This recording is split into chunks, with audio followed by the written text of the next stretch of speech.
Est-ce que ça vous est déjà arrivé de vous retrouver perdu devant le rayon farine en magasin? Entre les différentes farines de blé, thé machin et les nombreuses farines sans gluten au nom inconnu, il est parfois très difficile de s'y retrouver. Une fois à la maison, vous utilisez la fameuse farine sans gluten que vous venez d'acheter et catastrophe, le résultat n'est pas du tout à la hauteur. Bref, un gâchis de temps et d'argent qu'on a toutes connu, mais tout ça c'est fini à partir d'aujourd'hui. Parce qu'avec cette vidéo, je vais faire de vous des expertes en farine, qu'elles soient avec ou sans gluten. Moi c'est Andrea, chef vegan. J'ai travaillé en restauration sans gluten et forte de mon expérience, je vous dis aujourd'hui tout ce que je sais. Allez, c'est parti!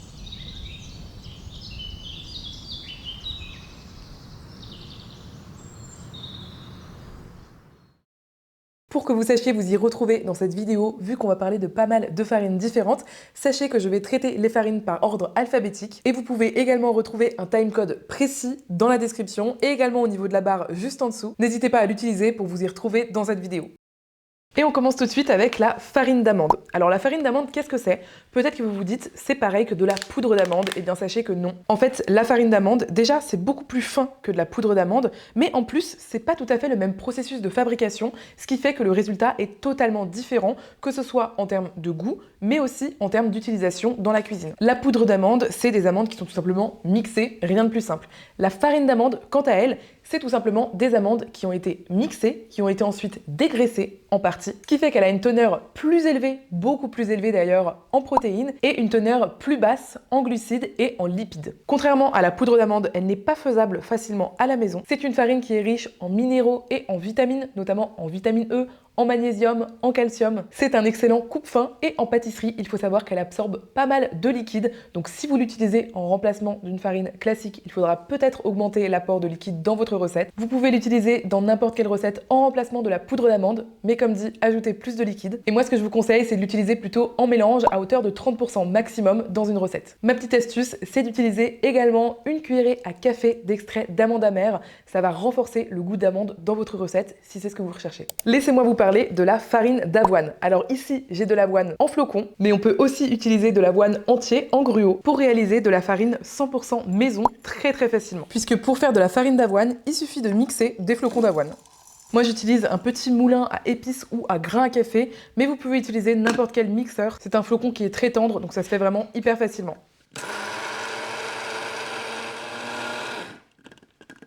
Et voilà, en quelques secondes, j'ai déjà ma farine d'avoine maison. C'est la raison pour laquelle je vous conseille pas forcément d'acheter cette farine, elle est tellement facile à faire. L'avantage, c'est que c'est une farine qui est riche en fibres liposolubles, ce qui lui permet de stabiliser et de réguler votre glycémie, et c'est également adapté pour les personnes qui font du cholestérol. C'est une farine qui est parfaite pour les porridge le matin, c'est ultra rapide à cuire sur le feu, mais également pour les biscuits, pour les pâtisseries. L'avoine, c'est une céréale sans gluten, mais attention, elle est aussi souvent contaminée au gluten, donc le mieux en cas d'allergie, c'est de l'acheter avec vraiment la dénomination sans gluten. Elle apporte une texture assez dense qui va vraiment bien vous caler pour les prochaines heures. À ce stade, si vous les mixez un petit peu avec du lait végétal, de la banane et un sucrant au choix, vous allez pouvoir faire de délicieux pancakes ou de délicieuses gaufres. En vrai, c'est une farine qu'on peut utiliser dans plein de recettes, même les recettes qui n'en ont pas d'habitude, vous pouvez en utiliser en quantité à hauteur à peu près de 30% maximum. La farine de blé, vous la connaissez forcément, mais est-ce que vous savez faire la différence entre un T60 et un T110 par exemple? Eh bien, sachez que c'est tout simplement la mouture du grain de blé qui est définie ici. Plus le T est élevé, plus elle contient l'écorce du grain, plus elle sera riche en fibres et en certains nutriments, plus elle sera gourmande en liquide dans votre recette, et moins elle va bien faire monter votre pâtisserie. Donc typiquement, si vous faites de la brioche, on conseille vraiment des petites moutures, donc T40, T60, etc. Et à l'inverse, si vous faites un petit peu du pain complet, vous pouvez aller monter jusqu'à T110. Pour bien comprendre tout ça, je vous mets un schéma de grain de blé à l'écran. La farine, c'est vraiment le cœur du grain de blé, et l'enveloppe du grain de blé, c'est le son de blé. Donc plus il y aura de son de blé dans votre farine, plus le T sera élevé. C'est une farine qui contient du gluten, elle est très riche en glucides, mais on le sait assez peu, elle est également riche en vitamines et en minéraux, et notamment en vitamines C et E, mais aussi en magnésium, en zinc et en fer. En résumé, vous pouvez retenir ceci: de la farine T40 à T55, c'est totalement adapté à toute pâtisserie classique. Entre la T65 et la T80, vous allez aller plutôt sur des recettes type pain de campagne. Et pour des pains vraiment complets, vous pouvez utiliser la T110 jusqu'à la T150. Je sais que vous allez me le demander, mais où acheter toutes ces farines? On les trouve pas forcément facilement et quand on les trouve, elles sont souvent à un prix assez élevé. Et perso, je suis toujours à la recherche du meilleur rapport qualité-prix, vous le savez. C'est la raison pour laquelle la plupart de mes farines spéciales, je les achète sur le site de Coro. Coro, qu'est-ce que c'est? C'est une boutique alimentaire en ligne avec des produits en gros conditionnement. Les produits ont un excellent rapport qualité-prix, c'est vraiment une bonne qualité pour un prix au kilo, bien souvent bien inférieur des prix pratiqués dans les grandes surfaces ou dans les magasins bio. Et il faut savoir qu'il y a beaucoup de références bio sur ce site, donc c'est vraiment intéressant. J'y prends ma farine de coco, ma farine d'amande, de pois chiches, de blé parfois aussi. J'adore leur farine de lin partiellement déhuilée, c'est vraiment parfait pour ma recette de pain ultra moelleux et super facile sans gluten. J'aime aussi énormément leur farine de cacahuètes. Pareil, c'est des cacahuètes qui ont été dégraissées, qui sont donc extrêmement riches en protéines. Je crois que c'est près de 50% de protéines et on peut l'utiliser ensuite pour la mélanger tout simplement avec un liquide et obtenir une sorte de beurre de cacahuètes beaucoup moins gras. Farine de blé, de teff, de riz, de tapioca, bref, il y a vraiment tout ce qu'il faut sur ce site. Sachez qu'avec mon code RENARD5, vous avez moins 5% toute l'année sur toutes vos commandes chez Coro. Donc n'hésitez pas à l'utiliser et surtout sachez également que sur Coro, il y a des milliers de références dont des produits excellents qu'on ne trouve nulle part ailleurs. Les compos sont en général nickel. Il y a des fruits secs, des fruits lyophilisés, des purées d'oléagineux incroyables, pistaches, noisettes, noix de pécan. Il y a vraiment plein de produits pour du sans gluten, sans sucre, pauvre en glucides, vegan. Bref, il y a vraiment tout ce qu'il faut. Donc n'hésitez pas à aller y faire un tour. Je vous laisse le lien en description. La farine de châtaigne, je n'en ai pas à la maison en ce moment, mais quel dommage parce que c'est juste excellent. C'est une farine qui est totalement sans gluten et qui provient simplement d'une châtaigne qu'on a séchée et moulue. Il faut savoir qu'elle est assez coûteuse, mais elle est aussi délicieuse avec son bon goût de noisette. Elle est riche en glucides lents, en potassium et en fer. Pour l'utiliser, vous avez deux choix. Soit vous l'utilisez en mélange, c'est souvent ce que je conseille quand même en pâtisserie sans gluten. Donc moi je vous conseille la farine de châtaigne à hauteur de 30% maximum, mais si vous connaissez la farine de châtaigne, que vous adorez ça et que vous n'avez pas peur dans votre recette du fait que c'est une farine qui est non panifiable, c'est-à-dire qu'elle ne monte pas, alors vous pouvez l'utiliser jusqu'à 100%. Avec, on peut faire des biscuits qui seront bien croquants, on peut faire des crêpes absolument excellentes. Je vous le conseille avec un petit peu de zeste d'orange, ça va très bien ensemble. On peut aussi faire des gâteaux, des pâtes à tarte, des clafoutis. Et moi, la recette que je vous conseille d'essayer, c'est le castanaccio à la Toscane. Est-ce que vous connaissez ce gâteau assez plat avec des pignons de pain comme ça, parfois un petit peu de romarin? C'est juste délicieux. Connaissez-vous la farine de coco? Alors non, ce n'est pas de la noix de coco râpée. En fait, c'est comme pour la farine d'amande vs la poudre d'amande. La farine de coco, c'est de la noix de coco qui a été séchée, dégraissée et broyée, contrairement à la coco en poudre, qui est simplement de la coco râpée et séchée. C'est une farine qui est extrêmement riche en fibres, il y en a jusqu'à 40%. Elle est également riche en protéines avec ses 20%, et elle est très pauvre en glucides, tellement qu'on peut considérer qu'elle n'en contient pas, puisque si vous ne le savez pas, pour calculer en fait l'apport en glucides d'un ingrédient, il faut tout simplement prendre le pourcentage de glucides et y soustraire le pourcentage de fibres. Là, la farine de coco, elle contient plus de fibres que de glucides. On peut donc considérer que vous n'ingérez pas réellement de glucides. C'est une farine qui est sans gluten et qui est également très absorbante, comme la farine d'amande.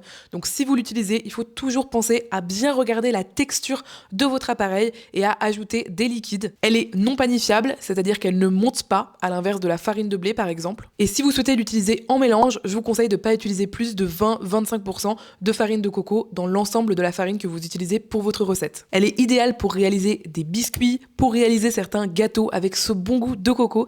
Et ma petite recette favorite que je vous conseille, c'est tout simplement d'en ajouter une cuillerée à soupe bombée dans votre petit déjeuner, par exemple votre porridge avec du lait végétal, ou bien tout simplement dans une sorte de milkshake ou de smoothie.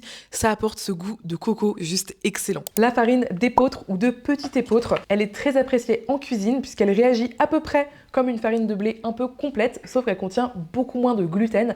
En fait, l'épeautre, c'est un peu la version ancienne du blé. C'est une farine qui est panifiable, elle va donc monter facilement pour un résultat moelleux. À noter néanmoins qu'elle lève moins qu'une farine de blé classique. Elle est riche en magnésium et en phosphore, et elle peut s'utiliser dans tout type de recettes, puisque comme dit, elle peut se substituer très facilement à la farine de blé. Vous verrez sur l'emballage, il y a aussi T100, T110, T150, etc. C'est le même système que pour la farine de blé, donc plus le T est élevé, plus la farine est dite complète, plus elle sera riche en fibres notamment, mais moins elle montera. Prochaine farine que j'adore, qui techniquement n'est pas réellement une farine, c'est une partie de la farine, c'est tout simplement la protéine de la farine, j'ai nommé le gluten de blé.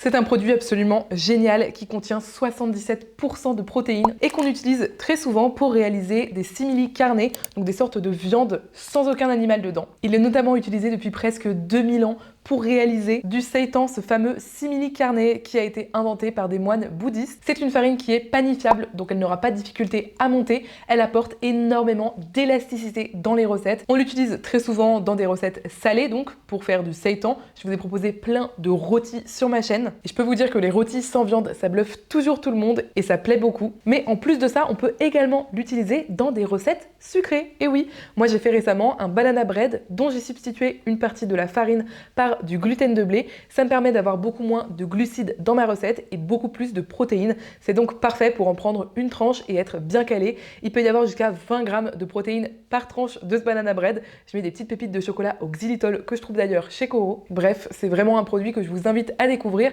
si vous n'êtes pas bien évidemment sensible au gluten. À savoir qu'ici, c'est la version qu'on achète directement sèche, en farine entre guillemets, mais on peut aussi faire son gluten de blé maison à partir d'un paquet de farine de blé classique.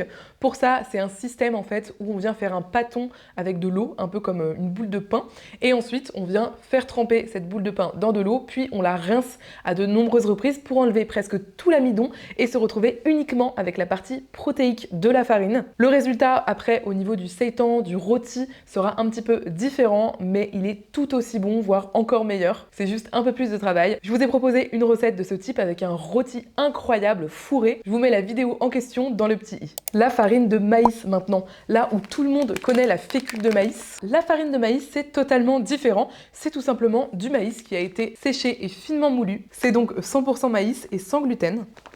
C'est une farine 100% jaune, mais qui peut aussi exister dans d'autres couleurs. J'ai notamment déjà utilisé de la farine de maïs violet, puisqu'il y a du maïs violet. Il y a également du maïs blanc. Et blanc, c'est d'ailleurs souvent la couleur de la farine de maïs dite nixtamalisée. C'est une farine mexicaine spécifique qui a été traitée à la chaux et qu'on utilise pour faire notamment des tortillas. Si vous essayez de faire des tortillas au maïs maison avec de la farine de maïs classique, ce sera impossible. Vraiment, ils ne vont pas se décoller, vous n'allez pas réussir à les cuire et à les faire tenir. Et on l'utilise donc comme dit pour faire des tortillas, mais aussi pour faire des pains de maïs. J'adore cette recette. Dites-moi si ça vous intéresse que je vous la partage, parce que c'est une recette que je fais très souvent à la maison en version vegan. Je l'utilise également très souvent pour faire des crumbles sans gluten. Je remplace tout simplement la farine de blé par de la farine de maïs et c'est extrêmement bon. Elle peut être utilisée en tant que panure bien croustillante et sans gluten, mais on peut également l'utiliser pour faire des cornflakes maison.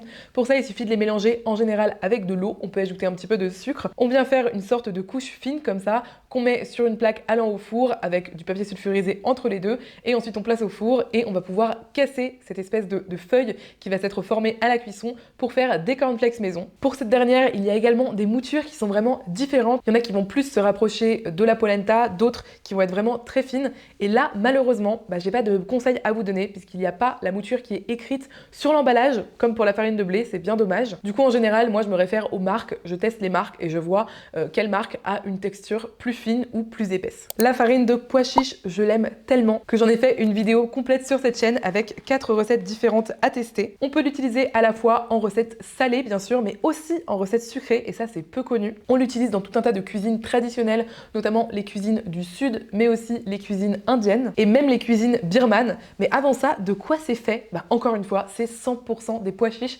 100% le produit pur. Les pois chiches sont tout simplement séchés puis broyés. C'est une farine qu'on peut faire à la maison, mais seulement si vous avez un très bon mixeur. Des bienfaits, elle en a plein. Elle est riche en protéines, mais surtout riche en fibres et notamment en vitamines et en nutriments. Normal, c'est une légumineuse, donc c'est forcément excellent pour la santé. Elle est rassasiante, elle a un index glycémique modéré. Elle est riche en fer, en zinc, en magnésium, en phosphore et également en vitamines du groupe B. Pour savoir quoi faire avec, je vous laisse vous référer à la vidéo YouTube que j'ai faite sur le sujet. N'hésitez pas à aller la voir juste après. Si t'es arrivé jusqu'ici dans la vidéo, franchement, bravo, parce que je crois qu'elle est pas évidente à suivre. Alors pour me le faire savoir, laisse l'emoji épi de blé dans les commentaires. Le psyllium maintenant, ce n'est pas une farine à proprement parler puisque c'est un son. Donc le son, vous vous souvenez, c'est la partie extérieure, l'enveloppe en fait tout simplement d'un grain. Ici c'est le grain du plantain des Indes et je voulais absolument vous en parler dans cette vidéo parce que c'est un produit tout simplement miracle. C'est extrêmement riche en fibres. Il y a presque que ça d'ailleurs. C'est donc parfait pour réguler votre transit, notamment si vous êtes constipé. Et surtout, ça a une propriété mucilagineuse. Ça veut dire quoi? Ça veut dire que ça forme une sorte de gel lorsqu'on le mélange avec de l'eau. De ce fait, c'est un un excellent substitut à l'œuf en pâtisserie et notamment en boulange sans gluten. Pour remplacer un œuf en boulange, c'est 7 g de psyllium pour environ 80 g d'eau. Vous mélangez jusqu'à ce que le gel se forme et vous utilisez ça en remplacement d'un œuf dans une recette de brioche, de gâteau, de pain, etc. Il permet d'avoir un pain sans gluten qui est extrêmement moelleux et rebondi.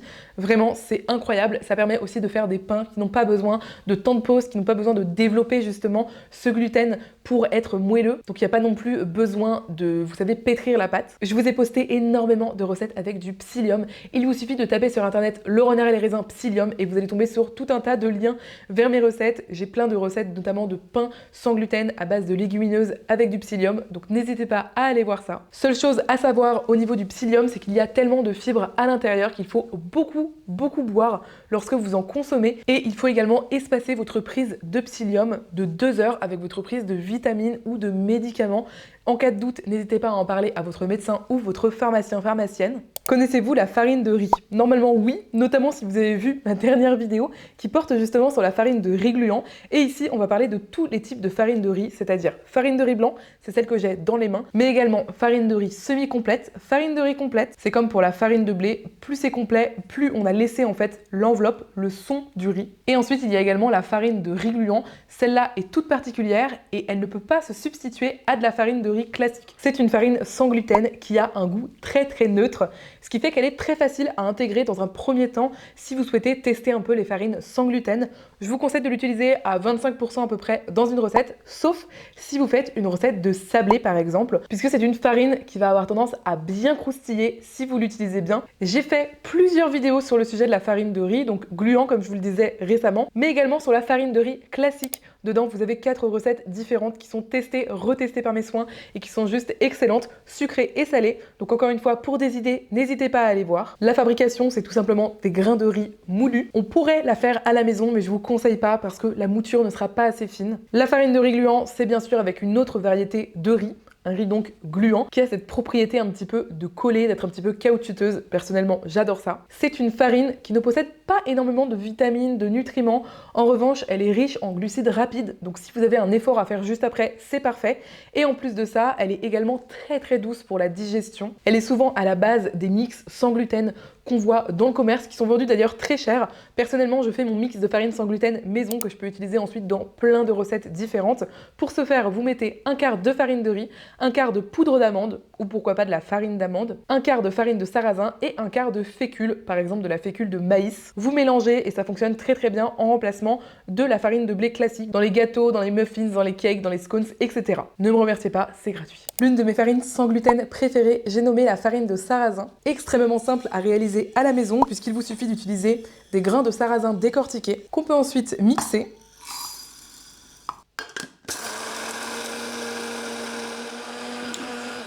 Voilà, ça prend vraiment quelques secondes et on obtient une superbe farine de sarrasin. C'est vraiment hyper pratique puisque comme ça, chez vous, vous avez uniquement les grains de sarrasin. Vous pouvez les utiliser dans plein de recettes et ensuite, vous pouvez faire de la farine dès que vous en avez besoin. En plus, ce sera une farine qui sera particulièrement vivante. Avec, on peut réaliser plein de choses. Il suffit d'aimer son goût caractéristique. On peut faire bien sûr des galettes bretonnes, on connaît, mais aussi des boulettes de sarrasin japonaises à manger dans un bouillon. Du pain sans gluten, j'ai d'ailleurs 2 recettes. Une recette très facile d'une miche de pain et une recette vraiment géniale qui prend quelques jours parce qu'elle est fermentée. En termes de nutrition, elle est extraordinaire, c'est une pseudo-céréale. Elle est antioxydante grâce à la rutine. Elle est riche en magnésium, elle contient des protéines complètes à hauteur en général de 15% environ. Et bien évidemment, elle est sans gluten. Encore une farine qui va faire débat et pourtant c'est l'une de mes préférées et de loin. J'ai nommé la farine de soja. C'est tout simplement des grains de soja qui sont séchés puis broyés. Il y a aussi la version grillée qui est excellente, qui s'appelle le Kinako. C'est celle que j'ai chez moi en ce moment, c'est pour ça qu'elle a cette petite couleur un petit peu brun caramel. Ça sent extrêmement bon et surtout ça a un délicieux goût de noisette dans les recettes. Toutes les études scientifiques récentes s'accordent à dire que le soja est un super aliment. C'est une légumineuse excellente pour la santé. Je vous laisse mes sources en description. Elle est bien évidemment sans gluten, elle contient très peu de glucides, en général aux alentours de 15% et beaucoup de protéines, en général minimum 40%. Les protéines du soja sont complètes, c'est-à-dire qu'elles contiennent les 7 acides aminés essentiels. C'est donc une excellente source de protéines. Mais en plus de ça, c'est une bonne source de phosphore, de magnésium, de zinc, de manganèse, de cuivre, de vitamines du groupe B, notamment la vitamine B9, l'acide folique, excellente pour les femmes enceintes, mais aussi B1, B2, B6 et la vitamine K. En gros, il y a énormément de choses dedans. Ce que j'adore, c'est qu'on peut l'utiliser un peu partout à hauteur de 25%. Ce qui est génial pour la pâtisserie végane, c'est qu'elle aide à remplacer les œufs grâce à son apport protéique. Personnellement, je trouve qu'elle s'utilise un peu comme la farine de pois chiche, sauf que c'est la version plus protéinée et moins riche en glucides. Donc si vous avez des recettes de farine de pois chiche que vous aimez, n'hésitez pas à les tester avec la farine de soja. Et avec, j'adore faire ma recette de cookies à la farine de soja. Vraiment, ils ont un goût de noisette, ils sont ultra protéinés, ils sont hyper gourmands, ils sont trop bons. Je vous laisse la recette dans le petit i puisqu'elle provient de ma vidéo YouTube sur les recettes pauvres en glucides. Et la dernière farine n'en est pas une puisque c'est une fécule. J'ai nommé la fécule de tapioca, il fallait absolument que je vous en parle. Ça provient de la racine de manioc et en fait elle s'utilise comme une fécule classique, donc ça va s'activer à la chaleur, mais le tapioca il a cette particularité justement d'offrir une texture très liée, presque gluante, qui va nous permettre de faire des sauces fromagères et des fromages hyper coulants. Vous savez, comme le fromage quoi, quand on le fond et qu'on le tire comme ça fait ces filaments. Et bien figurez-vous que la fécule de tapioca fait la même chose. C'est donc un ingrédient miracle dans la cuisine sans gluten et surtout dans la cuisine végane. La fécule de tapioca est sans gluten, elle est riche en glucides rapides, elle n'est pas particulièrement intéressante d'un point de vue nutritionnel, néanmoins elle est très digeste. Et donc c'est un excellent épaississant pour sauce, pour crème, pour fromage vegan maison. On peut aussi l'utiliser dans un gâteau classique, un peu comme de la fécule de maïs, en remplacement d'une partie de la farine, ça permet d'alléger un petit peu la recette. Cette vidéo t'a plu, alors tu vas forcément aimer toutes les vidéos que j'ai déjà faites sur cette chaîne, sur toutes ces farines, puisque oui, je vous propose plein de recettes véganes et très souvent sans gluten avec ces différentes farines. Je vous mets la playlist en question juste ici. Vous allez y trouver plein de recettes extraordinaires. J'essaye toujours de vous faire des recettes à la fois très originales, mais aussi très faciles. Vous m'en direz des nouvelles. Moi, je vous dis à tout de suite sur une autre vidéo de la chaîne et d'ici là, je vous dis à très bientôt.